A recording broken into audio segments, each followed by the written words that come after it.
这可能是史上最逆天炸裂的劫机案。6名恐怖分子抢了一架中国航空飞机，意图效仿美国911制造暴乱，没想到飞机上却坐着6名便衣警察、4名党员干部以及5名退伍老兵，那专业对口程度一度给民警整的都忍不住大喊：他们是少数，我们是多数，大家不要怕。最终在大量热心市民与民警的迅速反包围下，4名暴徒也是被揍到面目全非，另外2个则当场领了盒饭。而这就是曾轰动一时的新疆和田反劫机事件。2012年6月29日，一名残疾人在同伴的搀扶下，拄着双拐从停车场一路颤颤巍巍地来到了安检大厅。由于其逼真的演技，负责检票的乘务长甚至还上前帮扶了一把，想着等上了飞机一定要对其特殊照顾一下。2人进去没一会儿，又来了4个背着大包行色匆匆的男人，同样没有任何异常。6个人就这样一前一后上了飞机。此时的所有人都没想到，这6个人居然是一伙的，而且还特么是恐怖分子来的。飞机起飞后，乘务长想起刚才那位可怜的瘸腿男，于是就来到了他的座位旁，想问问其需不需要特殊照顾。可让乘务长万万没想到的是，刚才还拄着双拐需要搀扶的瘸腿男，上了飞机后居然不瘸了，甚至还大摇大摆地站在了座位上。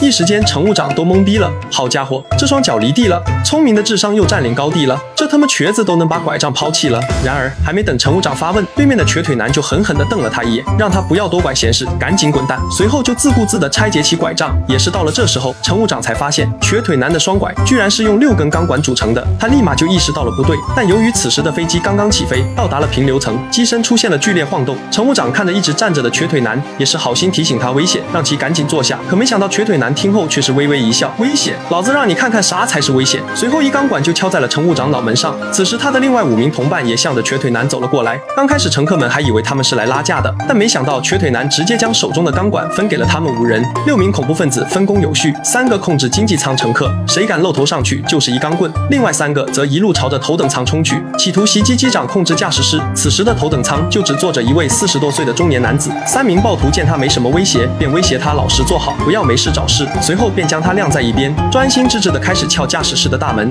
可让歹徒没想到的是，这个被他们晾在一边的中年男子，居然是新疆维吾尔自治区的粮食局副局长刘慧军，正八经的厅级干部来的。眼看歹徒迟迟撬不开锁，竟气急败坏地掏出了自制火药。刘慧军瞬间就不淡定了，我勒个骚刚，这几个小子这是要炸飞机啊！要说咱老刘也是真的想进步，他没有选择声张，一个箭步就冲向了手持炸药的男子。虽然瞬间放倒了1名歹徒，但奈何双拳难敌6手，没多久还是被打翻在地。不过你以为这就完了？更让恐怖分子想不到的还在后面。除了前面这个粮食局副局长，经济舱的后排居然还坐着6名外出执行任务的便衣警察，陆茂鹏就是其中一位。他们彼此并不知道对方的存在，但多年与恐怖分子战斗的经验让他们养成了一种默契，不约而同的就冲向了歹徒。陆茂鹏当时都懵逼了，还以为这5个也是恐怖分子来的，还是交流过后才知道原来是同事。好家伙，6个对6个，一时间民警都乐了，这不巧了吗？这不出差捡来个1等功，你说这找谁说理去？陆茂鹏首当其冲，一把就放倒了1名恐怖分子。随后6名民警1人对付1个，立刻与歹徒缠斗在了一起。但人民警察虽然勇猛，可架不住对方手里有钢管，没多久还是落入了下风。不过就在这危急时刻，一声暴喝突然又从后排传了出来：兄弟们，给我上！原来在经济舱的另一个角落还坐着5位相约出来游玩的退伍老兵。随着他们加入战场，再加上刚才被放倒的刘局长，局面瞬间变成了11对6，只能说优势在我。此时的恐怖分子都快麻木了，不是哥们儿，怎么还有高手？劫机劫到军警团建了，这特么找谁说理去？可这还没完，随着5位老兵出手，飞机上其他乘客的血脉也被迅速唤醒，一时间不管男女都纷纷加入了这场生死搏斗，你一拳我一脚，没2分钟，6名歹徒就被悉数制服。值得一提的是，据说当时有位女乘客脱下高跟鞋，一鞋底就干进了其中1名歹徒脖子里，歹徒当场就领了盒饭。这场面恰巧被一位外国友人看见，当时就给老外看潮了，以至于下了飞机都还一个劲的嚷嚷，原来中国人真的会功夫。而直到飞机返程降落时，有4名歹徒早已被揍到生活不能自理，另外2位则是当场领了盒饭。画面中这头是当年刚被抢救过来，在医院接受审讯的一位歹徒，只不过审讯完就给枪毙了。最终 GS7554航班全体成员荣获反劫机英雄机组荣誉称号，受伤最重的3位机组人员则每人奖励现金100万、价值300万的房子1套，以及1辆50万的奥迪车。而粮食局副局长刘慧军、民警陆茂鹏以及其他8位挺身而出的勇士则荣获个人1等功1次。对了，还有咱刘慧军副局长，以后见面可不能叫局长了，那得起立叫同志。